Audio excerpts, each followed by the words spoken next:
Halo guys, Assalamualaikum warahmatullahi wabarakatuh. Apa kabar? Semoga teman-teman dalam keadaan sehat walafiat ya. Salam buat keluarga teman-teman di rumah.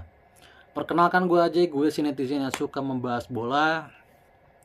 Persib Bandung sedikit lagi akan mengunci gelar back-to-back juara. Hasil ini tidak lepas dari kekalahan Dewa United atas Malut United dengan skor 1-2. Kekalahan di kandang ya dari Dewa United yang membuat Persebaya berpotensi untuk menyalip Dewa United, dan hasil ini juga membuat Persib Bandung yang tadinya butuh 8 poin sekarang hanya butuh 7 poin untuk memastikan gelar juara, dengan catatan Persebaya memenangkan semua pertandingan. Ya, Persib hanya butuh 7 poin. Gitu ya. Dimana kekalahan dari Dewa sebenarnya cukup disayangkan ya. Cukup disayangkan karena mereka sebenarnya menguasai pertandingan tetapi tidak klinis ya dalam menyelesaikan peluang, dan Malut juga memang cukup klinis ya dalam memanfaatkan peluang-peluangnya, dan Malut memang lagi luar biasa ya, terutama duet Yakob Yance di tim ini sangat-sangat berpengaruh.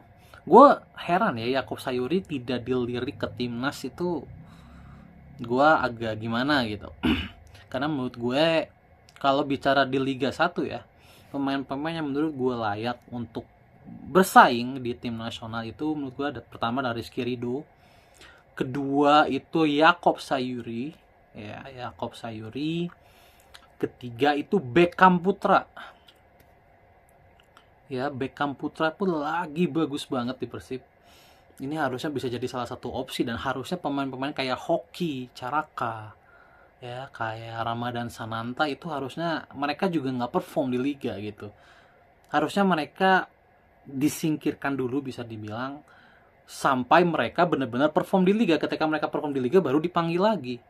Jangan sekarang mereka tidak perform tapi tetap dipanggil. Ini kan jadi zona nyaman buat mereka. Nggak perform juga dipanggil, toh akhirnya ke timnas juga tidak bisa berbuat apa-apa.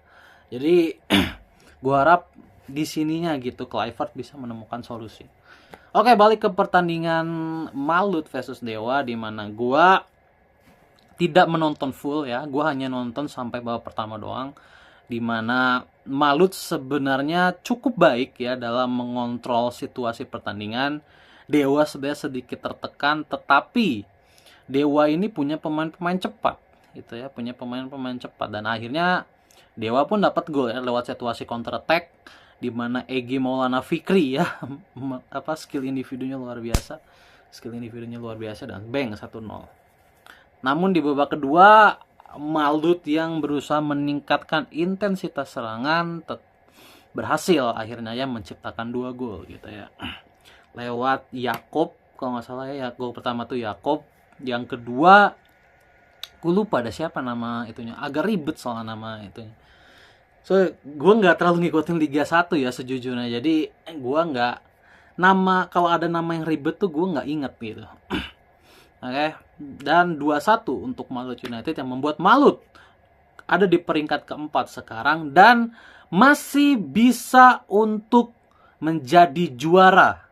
Malut ya masih bisa untuk menjadi juara dengan catatan Persebaya, Dewa, dan juga Persib kepleset, terutama Persib ya. Persib harus kepleset di 5 pertandingan terakhir untuk supaya Malut ini bisa naik ke puncak klasemen. Tapi ya susah ya, selisihnya jauh sekali ya, udah 11 poin.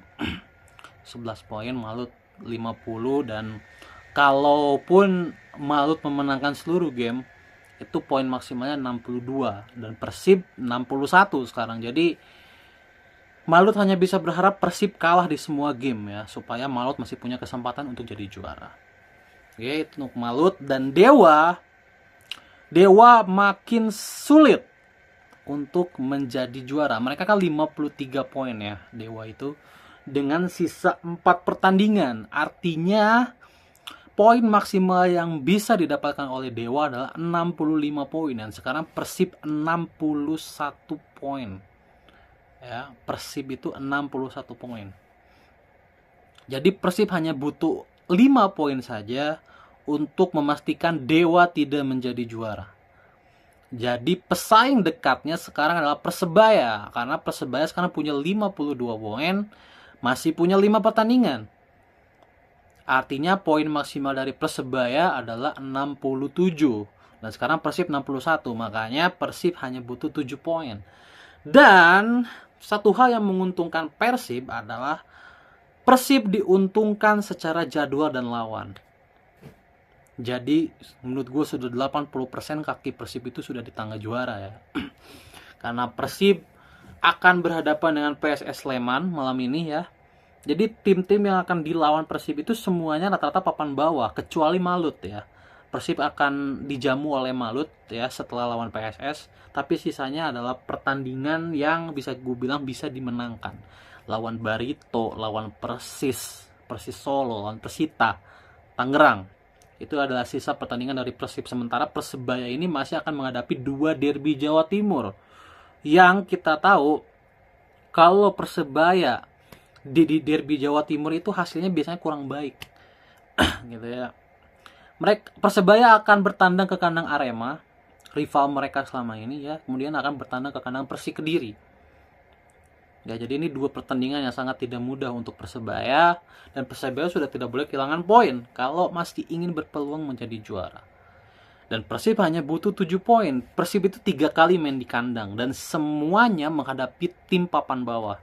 Barito, kemudian Persis, Barito, Persis dan juga PSS.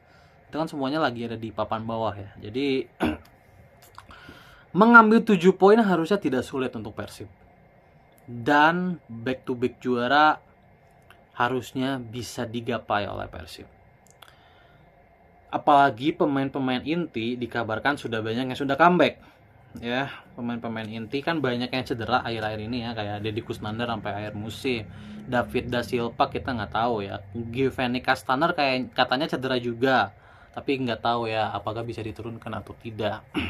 Tapi di luar itu masih ada Ciro ya, masih ada Beckham gitu ya. Masih ada Klok ya. Masih ada Klok, kemudian di belakang juga Franka dan Kuipers masih solid mainnya, masih bagus. Kemudian kedalaman squad juga tidak terlalu berkurang banyak. Masih ada Adam Alis yang bisa ditempatkan di mana aja, di tengah bisa, di sayap bisa. Kemudian ada Rian Kurnia juga yang bisa fleksibel jadi striker, jadi sayap gitu ya. Ada Ciro juga. Ciro bisa main di tengah, bisa main di kanan, bisa main di kiri gitu ya. Beckham Putra juga bisa di switch gitu ya, bisa main di lapangan tengah, bisa main di kanan, bisa main di kiri. Jadi kedalaman Persib ini masih bagus meskipun mereka kehilangan David Da Silva, kemudian Rahmat Irianto gitu ya. Kan mereka kehilangan lumayan banyak ya. Rezaldi Hehanusa juga karena terganggu cedera sehingga performanya ini musim ini itu kurang baik gitu. Tidak sebaik musim lalu yang mainnya luar biasa. Musim ini Rezaldi Hehanusa kurang baik sehingga harus diganti sama Edo terus kan yang main di kiri sekarang gitu ya. Rezaldi, kemudian di kanan juga ganti-gantian terus, Hen Robi Darwis gitu ya, Kakang Rudianto gitu ya. Di tengah juga kadang ganti-gantian, ada Kocijan dan Klok. Sekarang Dedi cedera, masuk Klok, Kocijan, Adam Alis gitu ya.